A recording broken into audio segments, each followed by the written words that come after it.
Do you take a long time to play video games? Yes! Do you find yourself finishing them long after they're relevant? Agree. Well, guess what? I too do that. Hi, Thick Kings. I'm greenrob, and I played Metroid Dread. And I beat it also. Is it good?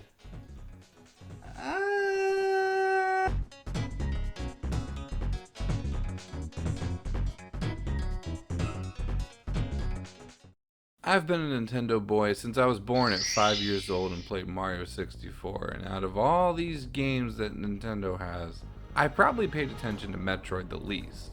Not for any particular reason, maybe other stuff was coming out simultaneously, I don't know.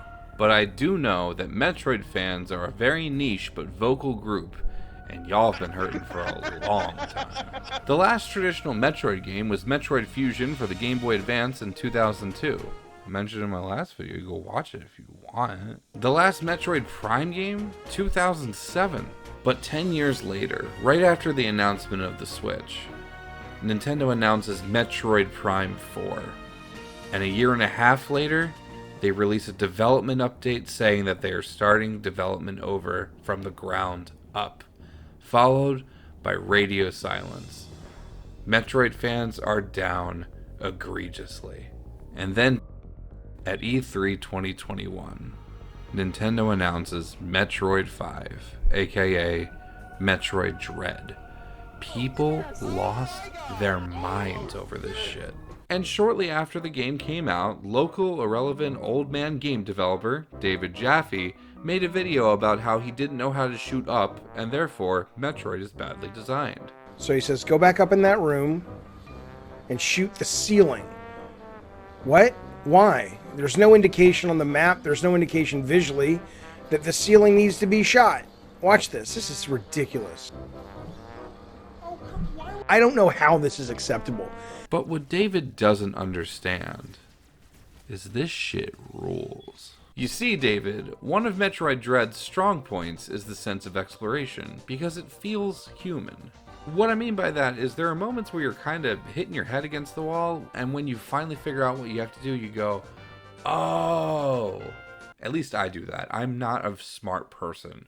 The game is filled with these aha moments, both big and small, and as you hurdle over obstacles, you get to explore more of this weirdo alien world. Like you're unfurling a map really slowly and filling it in as you go, like a real explorer. And that's exciting and makes the figuring shit out moments mean something. Something else to consider, David, is that Metroid Dread hammers home the idea that this journey is different from the rest. You're often told throughout the game that you will not survive if you're not careful, you have to be cautious, and if all else fails, you better get the fuck out of there. And you experience all of these emotions through Samus herself. She's more expressive than she's ever been. It's so cool that through body language, no matter how subtle or over the top, you know exactly how she's feeling. You know when she's scared, you know when she's frustrated, you know when she's angry. Anybody who plays this game, you know when she's angry. And when the game starts, there's just this air of hopelessness and dread. Oh shit, that's why they named it that. It constantly reminds you of this through these cryptic conversations with a synthetic voice that reminds you, oh, you got a new weapon? Yeah, that might work, but you're still gonna die, sorry. It's always in these rooms that are sectioned off from whatever area you're exploring, away from the action, with just this weird computer voice talking to you with these ethereal synths in the background. Spooky. There are 6 remaining Emmy hunting you. You have no means to confront them. Remember that. Also, there's these sections called Emmy Rooms, where you're chased by these things called Emmys, and these fuckers are fast and lethal. But the key to these Emmy Rooms is finding the section where you kill this brain guy and get the Omega Laser. This shit's starting to sound like Power Rangers. Now you have to create enough distance between you and the Emmy to shoot it in the fucking dome, and out pops a new power. These chase scenes are both terrifying and exhilarating because the controls are so buttery smooth and it's easy to slide, jump, go stealth mode, wall climb, whatever you need to do in a given moment. But you also have to think about what path to take so you can create distance between you and this murderous robot, but also be able to take the shot. Boom! Turn this dome to a stadium! I love that you're not hindered by faulty controls and muscle memory takes over easy while you navigate these isolated chase segments. The powers you get from taking these goons out execution style allow you to explore more of the areas that you're in. They almost serve more like keys than they do power-ups because they all ultimately do the same thing. You upgrade the missiles a few times and they kill enemies in less and less shots. That's kind of what almost every power-up does. As weapons, they're kind of one note, so thinking of them more so as keys that unlock new areas that you couldn't get to before is, to me, more interesting. You'll be shooting missiles around having a good time when all of a sudden you'll hit some space rock that turns into a weird block, and then he says, You have a wristband? No. Why you can't get in? You need a wristband. For the free? Now I'm not gonna mess with you for the free. So then you go, great. Now where do I go? So you scan the map looking for one small thing you might have overlooked. And you revisit the same areas over and over and over again. But you find a new path to follow. Oh wow, check that shit out. So you keep following a path you're forging by yourself, and before you know it, you're fighting an alien scorpion with camouflage. And then you find an elevator that takes you to a completely different place you haven't even been to yet. It's amazing how such a significant event with a fun boss fight can just spawn from, where the fuck do I go? And most of the one-time boss encounters feel special because they're so vastly different from one another. Kraid hits you with moves that go above and in front of you, and you have to dodge these while shooting him in his big dumb mouth. And also his disgusting stinky little belly. There's a water guy where you have to control water levels to get to these platforms overhead moving so you can shoot him in his big dumb mouth. Then there's these one-on-one fights with these robot soldiers where you're zip-zooming everywhere trying to get your hits in while they chase you around this little-ass room. The boss fights also have these cinematic segments that are triggered by counters, and Samus just wrecks these fools. She's shooting somebody in the side of the head with like 1,000 missiles, fucking holding their mouth open so they can blow their head off. Samus has had enough, and when Metroid Dread hits, it like really fucking hits. And while all of these things are good, the fluid movement, the exploration, the bosses, there are a couple glaring issues that make it fall short from being amazing. Literally 2 big-ass issues. Also, one little baby issue that I'm going to go over. The sound design in Metroid Dread is really good.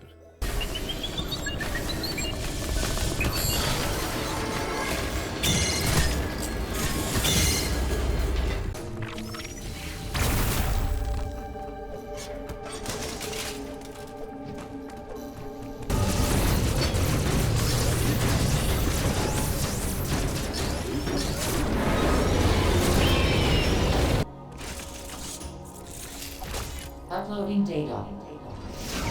The music is very forgettable. A lot of the tracks that play in the different areas of ZDR are ambient and atmospheric, and like, that's fine, whatever. I think that can be advantageous in games like Breath of the Wild. But Metroid's like notoriously known for making atmospheric tracks that are still fucking bangers. Like, the music for Lower Brinstar in Super Metroid, I think perfectly nails the vibe that they're going for, while simultaneously being some of the hardest shit I've ever heard in my life. Percocet, Miley Percocet, bow, bow. Percocet, Miley Percocet, yeah. Vendrana drifts from Metroid Prime, like if you were watching a sci-fi mystery movie, that's how it would sound in your head. It's like some X-Files shit.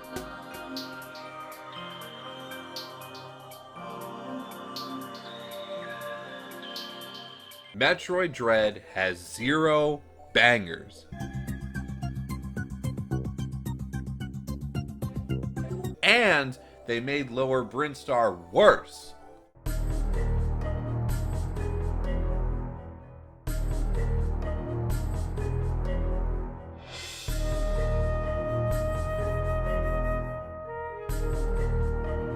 What did you plan, bro? You don't feel that? Nah. I wanted to make sure everybody knew how I felt about that. Let's talk about point 2, which is the bigger one. Metroid Dread is a game with a lot of action and a lot of combat, and it wants you to use every tool you have at your disposal. But remember when I said these weapons are more so different keys for doors? That's pretty much how they're treated. You upgrade your missiles 4 times, and they never do anything really all that different. Your regular missiles upgrade to super missiles. More damage, you open super missile doors. Makes sense. And then you get storm missiles, which can shoot up to 5 targets at once and can home onto said targets, and also open storm missile doors when you hit all the targets in the storm missile lock at one time. I gotta say, I very rarely found myself in a situation where I had to lock onto 5 enemies at once. Metroid Dread is a lot of running through these isolated corridors and vertical sections where the enemies are spaced out and you take them out one by one. And the storm missiles aren't even that strong, so outside of situations where you absolutely have to use them, there's no fucking point. Then there's ice missiles, which are the strongest, but also get rid of these fire tree barriers. I don't know what I can say to make them more enticing. Then there's a lot of specific use case power-ups like the grapple beam. The grapple beam lets you swing across gaps once in a while and also, wait for it, move grapple beam blocks and open grapple beam doors. Hell yeah, dude. I love doors and blocks. Regardless of whether it's a beam or a hook, you know what I want my grapple thing to do? I want to be able to swing off of shit, and I want to be able to pull stuff closer to me, or pull me closer to stuff. This one doesn't really do either of those things, it just opens doors. There's the speed boost, which allows you to break through specific speed boost blocks, and that's all. And then you got the plasma beam, and it's slightly stronger than whatever you had before that, but ultimately it's used to destroy these green domes over certain doors. While yes, it is interesting to be able to return to a place you've been to before and see more thanks to a new door you can unlock, there are far too many situational and needless power-ups, especially since most enemies can be destroyed with a simple counter, which brings me up to nearly every single enemy, with the exception of a few, and bosses, can be one-shotted with a counter whose trigger is super telegraphed. I understand in a game where you're going back and forth between areas a lot and exploring a lot that it would be counterintuitive to put enemies that are like insanely strong in every section of the game, but like you already have so many weapons that all do the same thing, and then they become even more obsolete because you can just counter everything. Why? But really my main gripe is with the copy-paste bosses outside of the one-off ones. I'm not knocking the Emmy sections. They're honestly one of my favorite parts of the game. I like the chase. I like having to create distance between you and the Emmys and setting up the shot and everything. That shit's cool. But all these central unit bosses that you have to fight in every section, which is just the same brain guy every fucking time, it sucks. They're so fucking easy. Towards the back half of the game, you fight these like infected soldier guys, and they have all the same telegraphed counter moves. Sometimes they're a mini boss, sometimes they're not. It just gets really fucking stale. I actually looked it up, and in this game there are 5 central units, 2 robot soldiers, 2 twin robot soldiers, and 5 Chozo soldiers.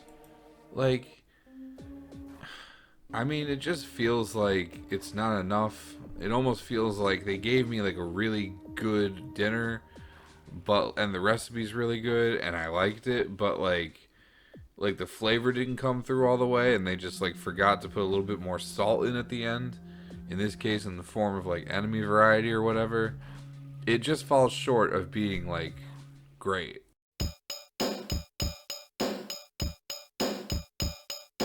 I like most of the stuff Metroid Dread has to offer, and while my main gripes coming away from it are glaring issues, they didn't ruin the experience for me. If they had like half the weapons and doubled up on unique enemies and bosses, it would be a perfect game. But just like forgetting to put the name of the game on the steelbook spine, they didn't do that. But I liked it more than I didn't like it, so it gets a begrudging hell ye from me. Shut the fuck up, David Jaffe. You don't know shit.